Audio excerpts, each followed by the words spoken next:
Olá, que a graça e a paz do nosso Senhor e Salvador Jesus Cristo seja com todos nós. Hoje é um domingo de Páscoa e eu quero deixar uma mensagem de Deus para você, para a sua vida. Vamos refletir um pouco, vai ser uma breve mensagem, uma breve reflexão sobre o significado da Páscoa. Tanto no Antigo Testamento, no caso lá dos Hebreus, quanto no Novo Testamento, para nós que somos cristãos. O primeiro versículo para a nossa meditação está registrado em primeira carta de Paulo aos Coríntios, capítulo 5, versículo 7. E está escrito assim, estou lendo aqui na versão King James. Livrai-vos do fermento velho, a fim de que sejais massa nova e sem fermento, assim como certamente sois, porquanto Cristo, nosso Cordeiro Pascal, isto é, nossa Páscoa, foi sacrificado. Então, com base nesse versículo, vamos fazer uma breve reflexão. No Antigo Testamento, também gostaria de ler com você em Êxodo 12, do versículo 11 ao 14, também vou pegar aqui a versão da Bíblia King James, é uma versão bíblica que eu gosto muito. Está escrito assim, ao comer, versículo 11 de Êxodo 12, ao comer, estai prontos para partir, cinto atado, sandálias nos pés e cajado na mão, comereis às pressas. É o Pessá de Yahvé, ou seja, a Páscoa do Senhor. A própria Bíblia já explica que essa seria a Páscoa do Senhor. Uma das primeiras coisas aqui para pontuarmos e refletirmos é prontos para partir. Então a Páscoa, tanto no Antigo Testamento quanto no Novo, tem o sentido de libertação, pois sabemos que lá no Antigo Testamento foi a libertação do povo hebreu, que eram cativos, que eram escravos lá no Egito. Egito ali simbolizando o mundo, Faraó, Satanás, e o povo hebreu ali estava escravo do Egito e de Faraó. E sabemos que naquele dia de Páscoa, naquela noite ali, Cristo, melhor falando, Deus, na pessoa ali do anjo, passou e feriu todos os primogênitos dos egípcios, tanto do gado quanto dos animais, e assim foi o dia que aconteceu. Prontos para partir. Então, partir dessa ideia de saída, de deixar algo para trás, de libertação. E no Novo Testamento também não é diferente. Até vamos estabelecer um paralelismo que havia tanto lá no Antigo Testamento quanto no Novo. As recomendações que Deus deu para Moisés foi que fosse sacrificado um cordeiro de um ano. Quem não tivesse cordeiro poderia sacrificar um cabrito.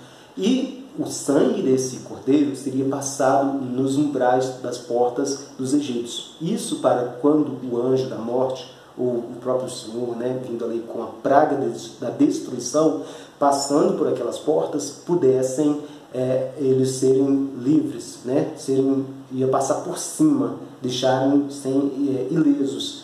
Foi o que aconteceu naquela noite. E uma ideia que nós temos aqui é do sangue de Jesus, do Cordeiro. Por isso que o apóstolo Paulo diz que ele é a nossa Páscoa, ele é o nosso Cordeiro Pascal. Porque por meio do sangue de Cristo Jesus, nós também podemos ser libertos do poder do pecado, da escravidão de Satanás, do poder do Deus deste século, podemos ser libertos. Isso por causa do sangue de Cristo Jesus, que foi derramado na cruz do Calvário, para, consequentemente, nos libertar, nos salvar, nos transformar e nos oferecer a esperança da vida eterna com Deus. Outro ponto, no versículo 12, de Êxodo 12, capítulo 12, está escrito assim, e naquela mesma noite eu passarei pela terra do Egito e matarei todos os primogênitos, tanto dos homens como dos animais, e executarei juízo sobre todos os deuses do Egito. Eu sou Yahvé, ou eu sou o Senhor. Então Deus estava dizendo que passaria e executaria o juízo. Aqui vem um alerta para nós. Tanto no Antigo Testamento, na Bíblia Sagrada, fala de muitos juízos de Deus. Tanto ali que nós podemos ver na época de Noé, com o dilúvio, Sodoma e Gomorra, com fogo. Aqui as 10 pragas no Egito. Inclusive, por sinal, a morte dos primogênitos foi a 10ª e última praga dessas que encerraram ali sobre os egípcios. E o juízo de Deus. Agora, com relação a nós, estamos prontos para passar pelo juízo de Deus? Porque também Deus executará juízo contra esse mundo. Quem afirma isso são as Escrituras, a Bíblia Sagrada. Então, se nós cremos na Bíblia como a palavra de Deus, devemos estar cientes disso. A diferença é que podemos passar pelo juízo de Deus tanto como com a expectativa de sermos absolvidos por causa do sacrifício de Jesus. Por isso foi que João Batista diz: eis o Cordeiro de Deus, que tira o pecado do mundo. Ou podemos passar com a expectativa do horror de sofrermos o juízo. E Jesus Cristo nos dá essa oportunidade e nos chama ao arrependimento, para quando chegarmos diante dele, venhamos ser absolvidos. Agora mesmo nós já podemos ter essa expectativa e essa esperança de sermos absolvidos. Outro ponto aqui é sobre o sangue. Estava passado nos umbrais da porta. Tanto lá o sangue livrou, né, aqueles da família dos hebreus da morte, como o sangue de Cristo Jesus também hoje pode nos livrar da morte. Não da morte física, mas sim de uma morte espiritual. O sangue de Cristo nos purifica, nos limpa, nos santifica e nos traz vida. Pode nos regenerar, que é por meio do lavar regenerador do Espírito Santo é que nós recebemos nova vida. Outra coisa, que está escrito aqui no versículo 14 de Êxodo 12, esse dia, portanto, será para vós um memorial, e o celebrareis como uma festa perene para Yahvé, ou seja, para Deus. Nas vossas gerações o celebrareis por decreto perpétuo. Então, assim como a Páscoa lá no Antigo Testamento foi estabelecida como um memorial, agora também a ceia do Senhor foi estabelecida para nós como cristãos como um memorial, para lembrarmos do sacrifício, da morte, do sangue de Jesus que foi derramado na cruz. E ele mesmo pediu, ordenou que nós fizéssemos isso em memória dele. Ele disse: em memória de mim.